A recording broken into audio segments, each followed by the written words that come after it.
Bonjour les amis, bonjour frères et sœurs en Christ, j'espère que vous allez bien. Je vous rappelle que nous sommes en train de méditer le psaume 95 qui nous rappelle, c'est le verset central de ce psaume, si vous entendez sa voix aujourd'hui, n'endurcissez pas votre cœur.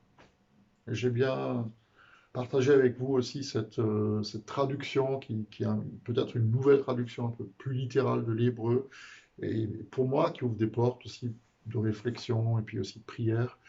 Ah, si vous pouviez entendre aujourd'hui sa voix, vous n'endurcisseriez pas votre cœur.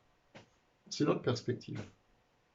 Et moi, la question que je me pose et que le Seigneur, je pense, nous pose aussi, c'est de savoir finalement est-ce que nous l'écoutons, mais aussi est-ce que nous l'entendons. Lui qui est le Créateur, qui est le Seigneur, qui est le Roi des rois, chaque jour et dans chaque circonstance, qui est mon Dieu, le berger de ma vie, le berger dont je suis la brebis bien-aimée. Il est mon Dieu, il est mon Père. Et il veut me parler. Et je crois que c'est bien aussi qu'on réalise que la prière, c'est pas juste ce monologue où moi je m'adresse à Dieu et puis je viens et j'ai des tas de choses à lui dire, et peut-être plein de demandes à formuler, mais c'est un vrai dialogue. Je parle à Dieu et je vais aussi écouter ce qu'il a à me dire. C'est à moi de l'écouter. Souvent, il y a des gens qui disent, mais finalement, je sais pas ce que le Seigneur veut me dire à travers ceci ou cela. Mais le Seigneur, il pourrait nous renvoyer la question. Il pourrait nous demander aussi à nous, mais finalement, qu'est-ce que tu veux entendre? C'est quoi que tu as envie d'entendre?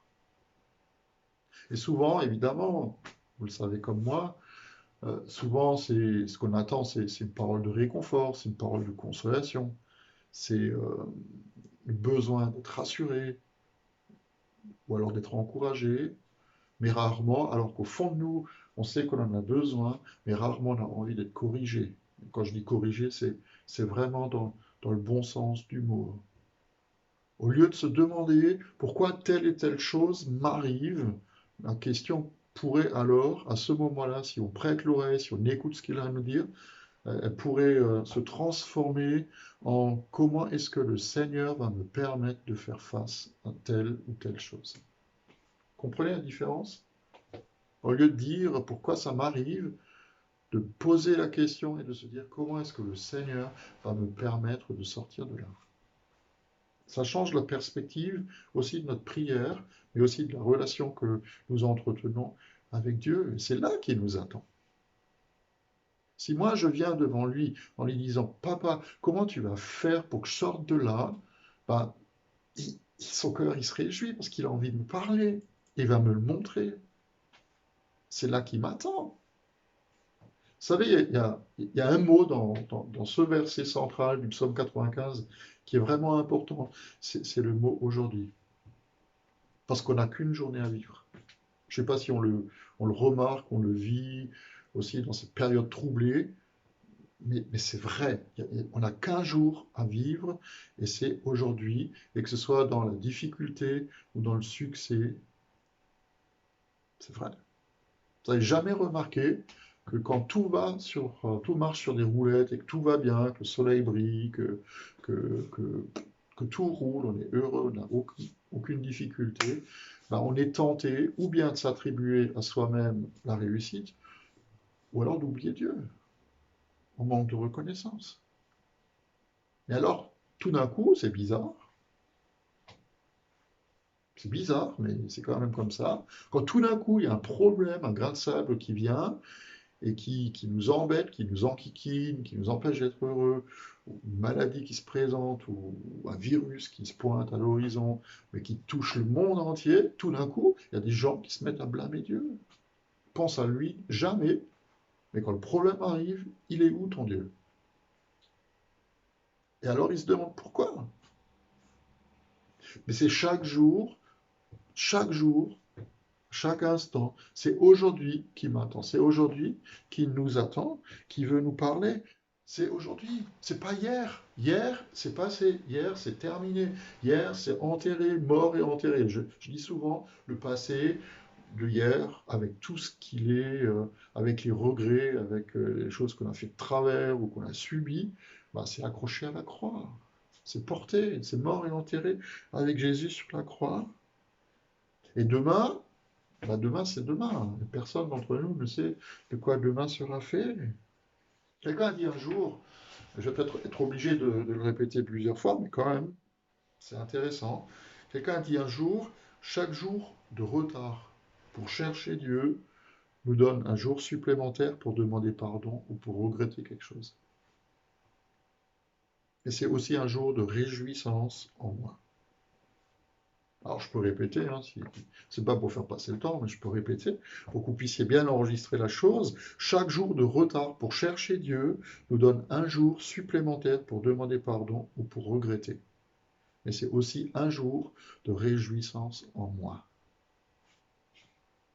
Le retard, pour chercher Dieu, il laisse s'accumuler les erreurs et les bénédictions qu'on ne reconnaît pas. La vie est toujours, mais c'est pas moi qui le dis, hein, c'est cette personne qui le dit, la vie est toujours euh, divisée en compartiments étanches. Et chaque compartiment de ma vie s'appelle aujourd'hui. C'est une belle image, moi je trouve. Je trouve que c'est une belle image. Ma vie est divisée en compartiments étanches d'une journée. Et c'est aujourd'hui. C'est aujourd'hui le jour où nous pouvons faire ce que nous avons à faire. Par exemple, si vous n'avez pas encore, et si vous n'avez pas encore donné votre vie au Seigneur, aujourd'hui c'est le moment favorable. Faites-le. C'est pas compliqué.